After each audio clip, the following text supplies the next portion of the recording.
There's a weird thing going on at the moment. Well, so many weird things because of Donald Trump. But we're suddenly hearing about all these famous people that he asked out, and you are one of them. Yeah. What? Yes. I know. You could be the first lady.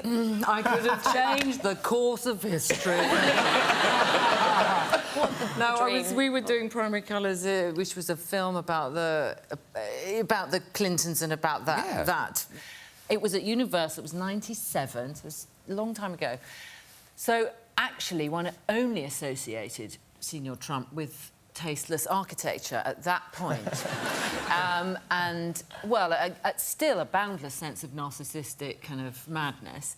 But I was in my little trailer, which was a normal trailer, and it had a phone, like a proper phone with a, you know... Landline. Yeah. Sort of trailer, though, so it's kind of... Yeah. And no one had ever rung me on it, nor had I ever used it. In fact, I assumed it was not a working machine. And it rang one day, and I picked it up, and it was Donald Trump. Donald Trump. What? Donald Trump. Donald Trump was on the other end of the phone going, "Hi, it's Donald Trump here." And I thought someone was having a laugh. So I said, "Oh, off." And he said, "No, I'm ringing to ask you if you would like to, you know, come and stay in one of my lovely apartments, and maybe we could have dinner." Oh. And I just didn't know what to say. I was just absolutely astounded, because how did he get my number? I mean, a number that I didn't have in the trailer. Yeah.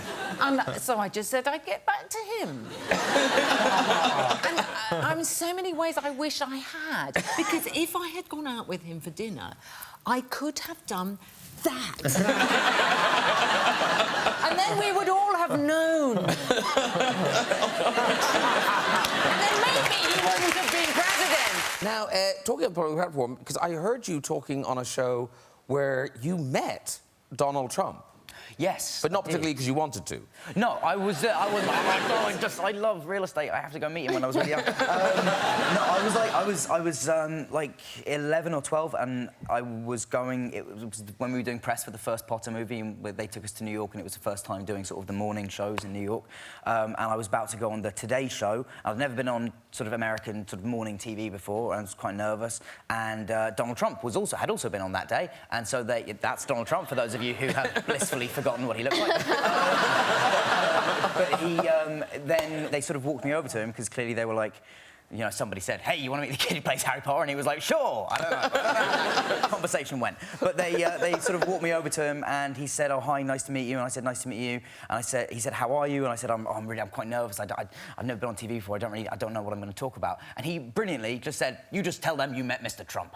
To me, that is the Everest of self-confidence. Like, imagine if I'd just been to you, like, when you go on that show, just talk about me. Don't even talk about your stuff. Just look at the two Americans, and we're both just like... Like, sad. Yeah, they're laughing, you're really sad. I know, you're all laughing. And also the problem, this is kind of the problem, because you do end up talking about him. Yeah. And you know, we should be talking about the other people, because I know you're. Well, I mean, the beauty of the whole thing is you have to, because he just doesn't talk about himself. You feel like you have to. You got it. Someone promote this guy. Exactly. And you're a big Hillary supporter. I know you've done benefits and. Yes. Yeah. I am. But you must know the White House very well, because you seem to go there a lot. Oh, yeah, I'm there all the time. Have you played basketball there or something? Well, so I was asked by President Obama to Everyone hates you already. Well, it was more or less like, you know, hey, just come and sing something. But I got there early, because they offered to give us a tour of the White House again, and you had heard these you know, because I'd been there with the... Yeah, no, we so heard the again. Yeah. Guys, stay with me. Yeah. I'd love to see what you've done with the place. Yeah. So it's different. Wow, you've really done a lot with the kitchen. No, so you'd heard these rumors that President Obama had his own basketball court. To which I had never heard that there was even a basketball court. You never heard any... You always heard about presidents playing golf. So I was like, can I can I see the basketball court? And they let me go to the basketball court, and the balls have President Barack Obama stitched it like Spalding Did you steal NBA. one? No, I didn't. I asked for one, and they said no. So, but I was shooting hoops on the court, and I was able to have my manager film me, and I made a half-court shot. It only took me like 40-something tries, but I made a half-court shot and I videotaped it, and then there's a picture. I think we've got the picture, yeah. So I'm actually showing him because he, you know, I mean, everything you do there, everyone obviously knows about it. I showed up and he goes, I heard you were trying to play basketball on my court. And You're like, I was good though. and I was like, trying? Okay, hold on, President. You know, and then I showed him I mean, can we just talk about what an amazing president? He's amazing. Very quickly, The Voice, obviously going to ITV. Are you going to ITV? I've been thinking about it. Because I really love the UK so much. Yeah. I practically live here. Yeah. Except my passport doesn't say that. But So you're here for a wedding. if Trump's for real, then I'm British all the way. So many Americans have said that to me. Yeah, it's real stuff. Trump is here. No. Don't point at me. Hey, You have a wonderful, sensational approach to your life and your music. Because I would like you to build a wall.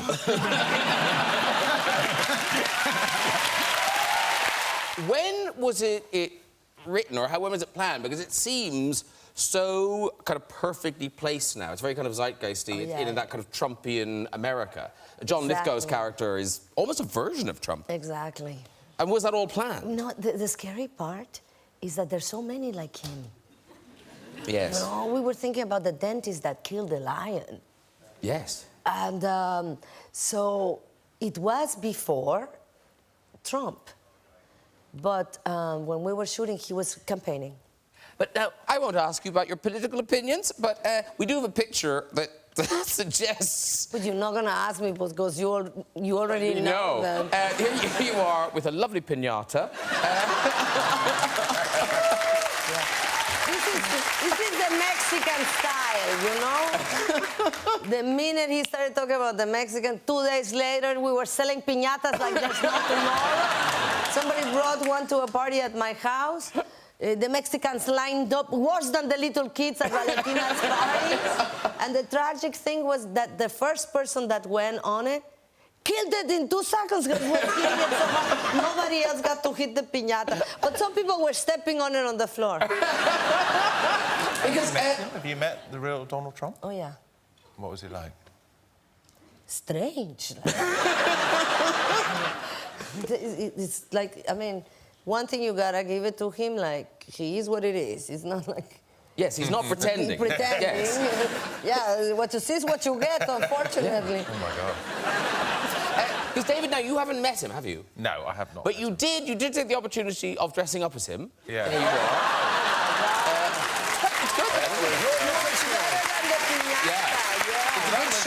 That was Halloween, and it was, you know, my Halloween costume was before he was the president, and I thought, well, you know, what's the sort of biggest nightmarish figure in today's culture? And I thought Donald Trump. And not for a moment did we think he would actually become president. No, you must have thought, I'll do it this year, because next year it'll be old hat. Yes. How long did it take to wash that off afterwards, just out of interest? Because that is quite the amount of... It was 3 or 4 weeks. Well, of course, this week, Donald Trump's been on his first trip abroad as president. So here's some pictures of him. Here he is in Saudi Arabia. Now, oh my God. Now, what's going on there? Well, apparently, it's some sort of peace thing. But it does look like a crystal ball, doesn't it? I see impeachment. I see disgrace. Look at him, he looks like a mystic Trump. It's really scary. Yeah, lighting's not really doing him any favours at all. This is my favourite picture from the trip. I'm sure you've seen it. On Wednesday, Trump met the Pope. Now, that is a man thinking, take the picture. and Melania, I mean, like, Melania looks like she's at a funeral. I mean, she wishes, but...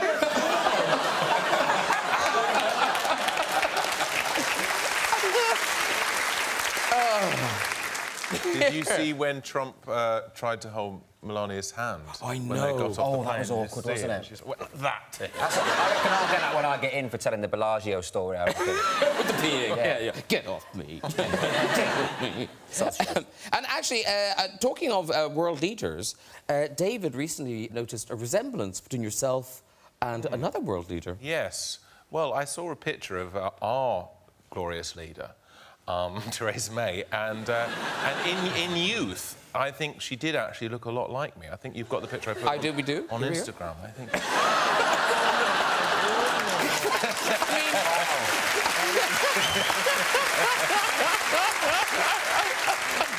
That is shockingly close. I know, it's true, isn't it? It is weird how... I could play her in a biopic. You could. In terms of being a gutsy woman, obviously we talked to you, Hillary, that it was something you chose. But I feel for you, Chelsea, you didn't choose. You became very famous. You were on a world stage very young.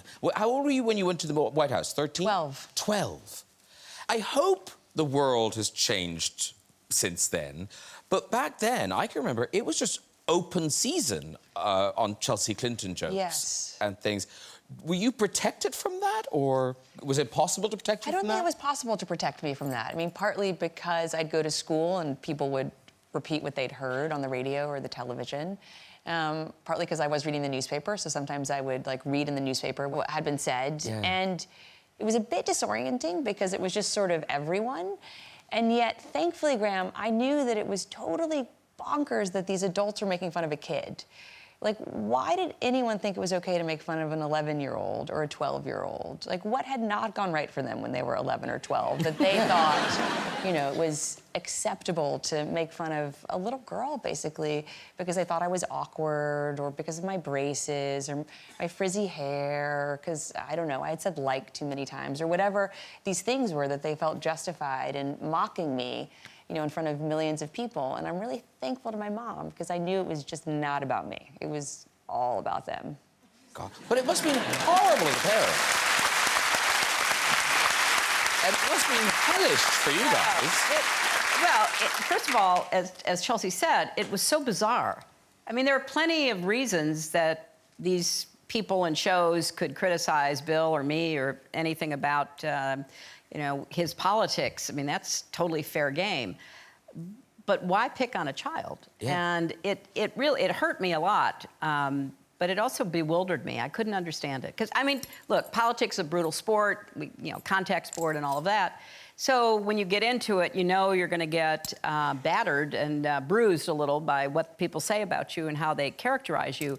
But I think kids should be off limits. I think everybody's kids should be off limits. And I think now, in terms of, like, mainstream media and, you know, like a show like this, and so, I don't think we would ever do it now. No. But then, in other ways, it's got worse because you've got a totally unpoliced social media. Right. And I know, Chelsea, you try very hard to maintain civility on social media, but it's a losing battle. And I do take it really personally when people attack Sasha and Malia Obama, or even Barron Trump. I mean, Barron was 11 when his father was elected, so just a year younger than I was when my dad was elected. I was 11 when he announced, 12 when he won. Yeah. And I just find it abhorrent that people who are, you know, arguably on the same side of the political spectrum as I am, think that it's okay to make whatever point they're trying to make about his father, kind of through making fun of his kid. I mean, I disagree with President Trump on everything, but I would stand on the barricades to defend his son's right to privacy and his son's right to have the childhood that I think every kid deserves, whatever their address. Yeah. And very quickly, just going back to Legally Blonde, there was a thing last year, you must remember when it hit the headlines, President Trump, he made the commencement speech. Oh, yeah. Yeah, and then it turned out it bore quite a strong resemblance to Elle's graduation speech in Legally Blonde. Yeah. Yeah. It did. Yeah. Was it Jimmy Fallon who found this out? I know it was all over the I internet. don't know. It was, yeah, maybe it was on Jimmy's show. If you haven't seen it, it's sort of unbelievable. We'll just show them the thing. That we take our next steps into the world. You must go forth into the world. It is with passion, courage of conviction, Courage in your convictions. and strong sense of self. Be true to yourself. We did it! I did it.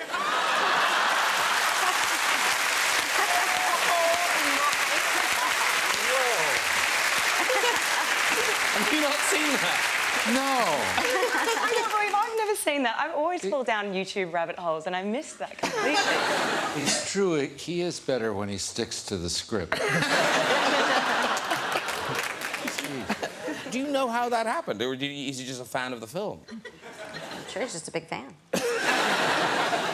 Very bizarre. Here's the thing. When we work together and we'd spend time together and we talk, you are one of those people, you're so connected, you seem to know everyone, and you actually know the president-elect, Donald J. Trump.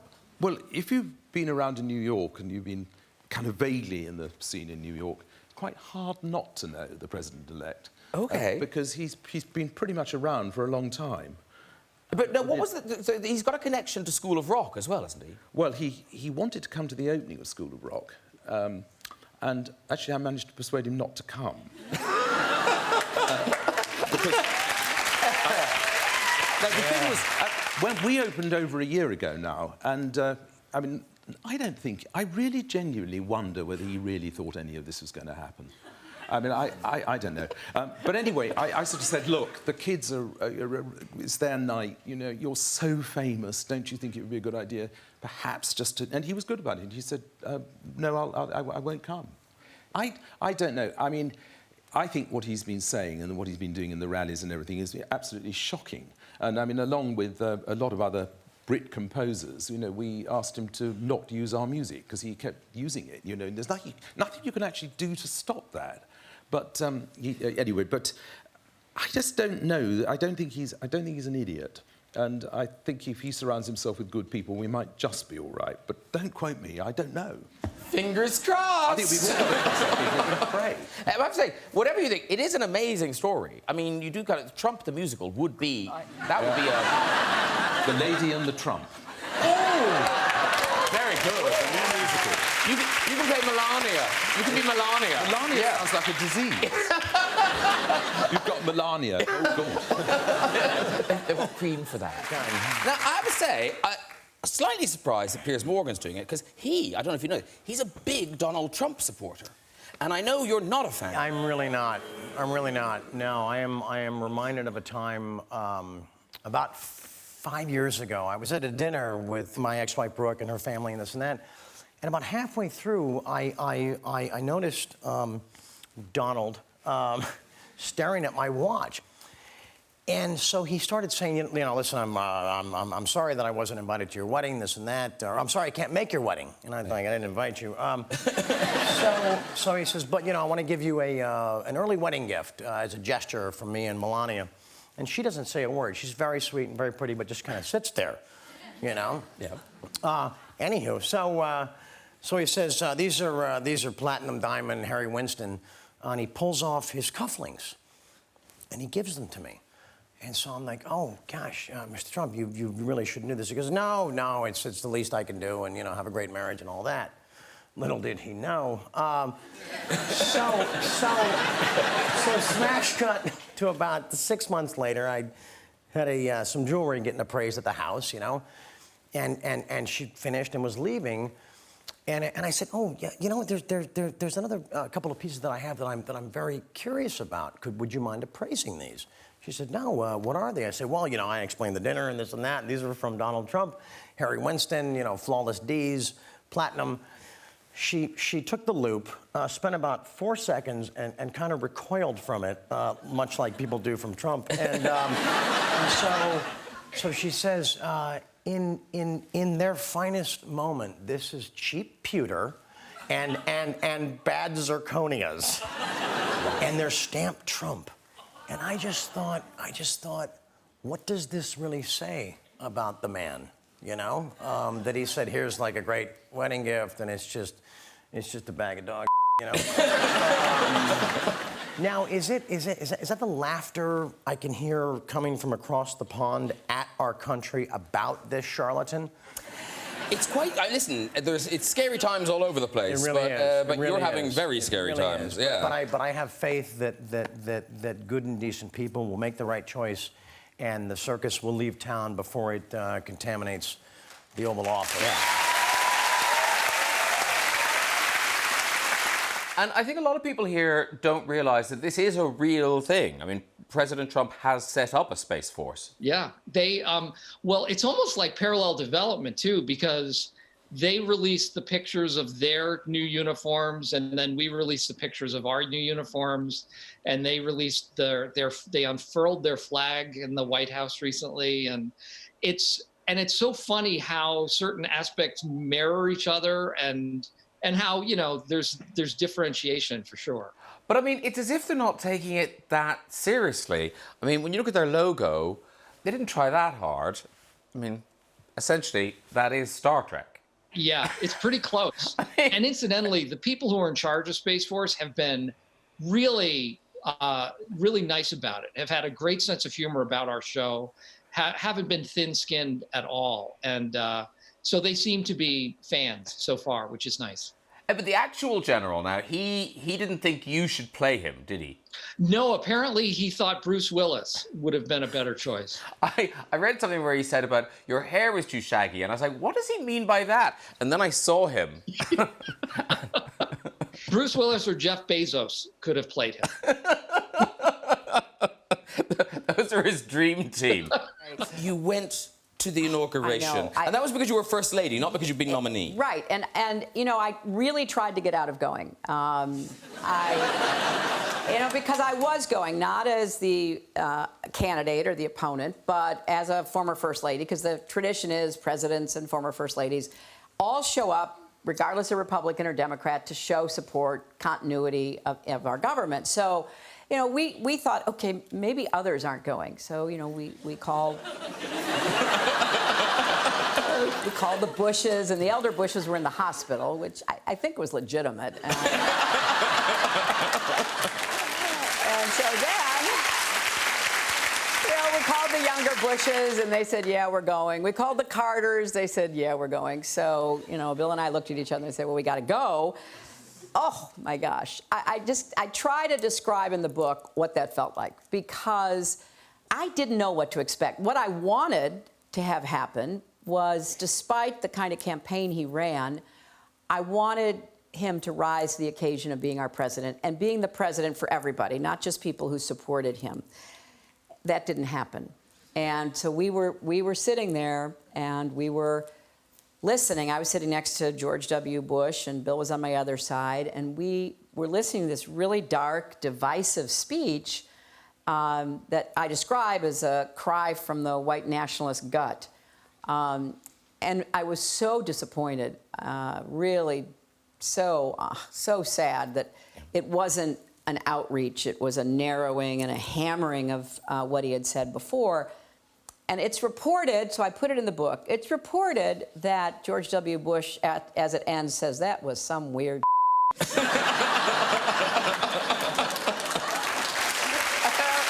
And it was. And the book has been a huge success, so that's all good. But I have to say, not everyone has been that thrilled by the publication of the book. President Trump made a rare foray into the world of Twitter. He tweeted about your book. Crooked Hillary Clinton blames everybody and everything for herself for election dogs. She lost the debates and lost her direction. And you had a very good reply, I felt. Yes, I did. Yes. Right. Because are you tempted to ignore his tweets? Well, you know, I ignore a lot of them because there are so many. You could not respond to all of them. This one in particular, I said, well, I've also written a children's book that you may find. I think we've got your tweet here, yeah. Try this one. Did he take you up on your offer? No, I don't know. I haven't heard back yet. But I do respond when I think, you know, what he has said is hurtful and unfair, and really causing problems for people. And I sometimes, but rarely, tweet at him. So we had this horrible hurricane in Puerto Rico, which is a part of the United States, and 3.5 million people live there. And nothing was happening. So I did tweet at him and at the Defense Department, basically to say, you know, send the Navy and send the hospital ship. And, you know, within a day or two or three, they actually did it. So that's what I do. But has he set the agenda by... Presumably you didn't tweet that much before. He's brought the world to Twitter to try and explain complex things in just a few words. Well, he has tweeted for a while, but you're right that he tries to talk about issues that are very complex. He uses it to mostly attack people, insult, criticize people. The most dangerous thing he does is conduct diplomacy on Twitter.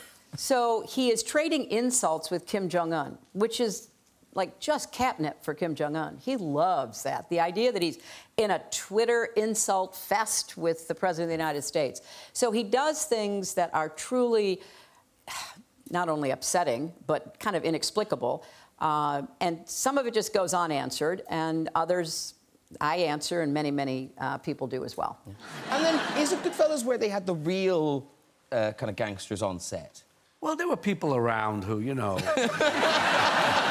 Stole cameras. You know, the same with Casino and stuff. That's, you know, that's part of it.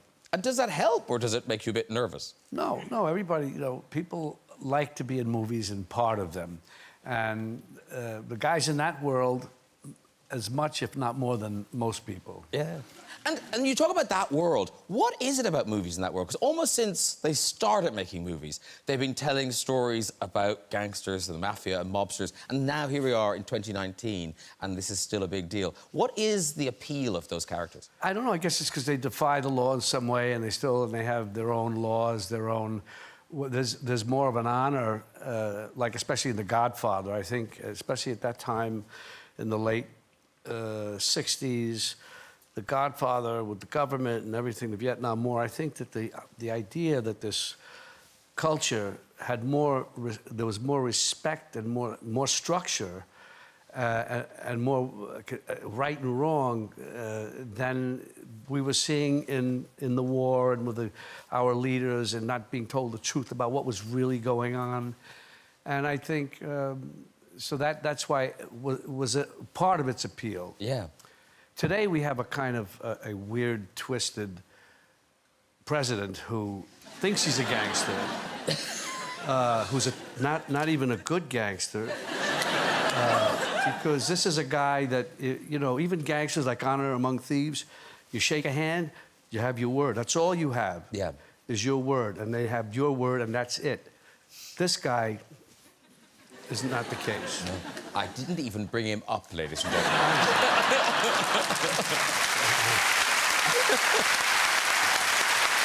At what point did you make the decision to make the president a TV star?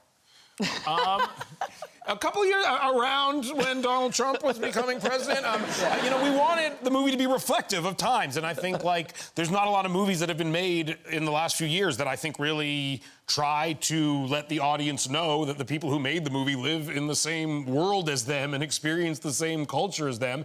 So it was hard because we kept trying to think, like, what would be good for our movie for the president to be? We have a president character, and it was kind of a moving target where wherever we thought of something crazy, something crazier would happen. And so we were like, oh, uh-oh. And then we had this idea where the president in the film is Bob Odenkirk, and he played the president on a successful TV show for years and then was nominated as the president of America, which we thought was kind of crazy. And then the exact same thing just happened in Ukraine like 1 week ago. And it's a moving target. Just when you think you've outdone reality, reality comes and does something crazier than what you thought of. No, it's not. We're amazing. We are amazing. It was psychic. It was comedic psychic ability. That's what it is. We're highly relevant. We are incredible producers. Exactly. Actually, but what's so weird, but politics is so nuts now. And, like, so you said you worked with Stormy Daniels. I did work, not in a porno film. Did you not know this? Don't just say it like that. Stormy Daniels is in she's in both Knocked Up and the 40-Year-Old Virgin. Her IMDb is really varied. In and out of mainstream, literally. You never told her. I don't think. I'm sorry. First of all, I am learning so much about Seth. It's been a weird so press much tour. about Seth. But yes. we very early in our careers, we realized, like, if you ever need someone to be naked in a movie, you should hire a porn star, because it's the easiest thing they did that week. And they're just... and so, in general, it's not a situation where you're, like, convincing a mainstream actress to get naked. Instead, you're taking a porn actress and putting her in a mainstream movie, and she doesn't have to put anything in her. And so she's thrilled. And so Stormy there's some stripper scenes in these films, and Stormy played a stripper in those films. Were you considering her for long shot? She was for a while going to be. So I go way back with Stormy Daniels. But she did tell you all the stories then. Yes, then she did tell us that she had a relationship with Donald Trump. And at the time, when a porn star tells you they had sex with Donald Trump, it's the least interesting thing you had heard that day. Honestly, it was the most expected information you could ever expect to hear, and literally was not interesting to me. I was like, oh yeah, great, a porn star had sex with Donald Trump. Like, yeah, that's exactly what I would expect to happen. And then years later, it became pretty relevant information. I would say. That I was just stuck there with, and I was like, do I say something? And I was like, I don't think I should say something. I think it's her place to say something. I believe you played it right, Seth. I played my card. You know, in general, I played my cards well. And now, Gloria Estefan. Well, everyone's Gloria Estefan fan. No, well, not everyone, but enough. Enough. Hey. But no, because I'm a lucky girl. No, but you know, you've met popes, queens, but your big speciality is meeting presidents. Gloria Estefan loves a president. Well, so there you are with George Bush Sr. You with Bill Clinton. Yes. They're very good. Then we get you with George Bush Jr. There you are. Yes. Then we get you with Barack Obama. Yes. And there we seem to end the series of photographs. That's amazing. I've decided that those are enough presidents. Don't need more. Don't need more presidents. Yeah, no. But no, you did offer to meet Trump, didn't you? Or well, I didn't quite offer. They asked. No, we were getting the Kennedy Center Awards, and the press was asking me, of course, well, are you going to be there? Because a lot of people were already saying that they weren't going to be there. And I go, well, if I happen to run into the president anywhere along the festivities, I would like to talk to him about a few things. So then he said he wasn't going. I don't know.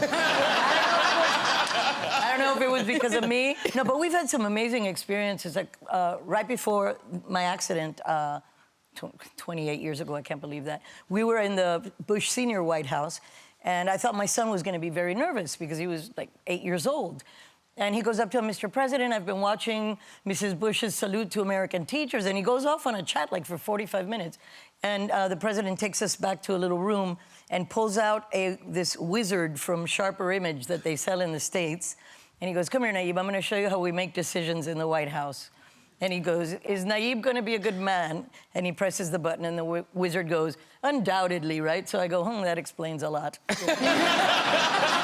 Yeah, we've had some... It was that special little room that we all heard of later with President Clinton. Oh. Yeah. But this was before, so... Yes. No stains anywhere. It was good. Let's go back into the campaign, because one of the bits I really enjoyed was talking about the debates. Because normally you prep for a debate because it's going to be to and fro with arguments. But he was playing just a different game. That's right. Here's what I say in the book, because I think it's really important. If you follow politics and you're interested, watch like a debate or a presentation or a rally with the sound off.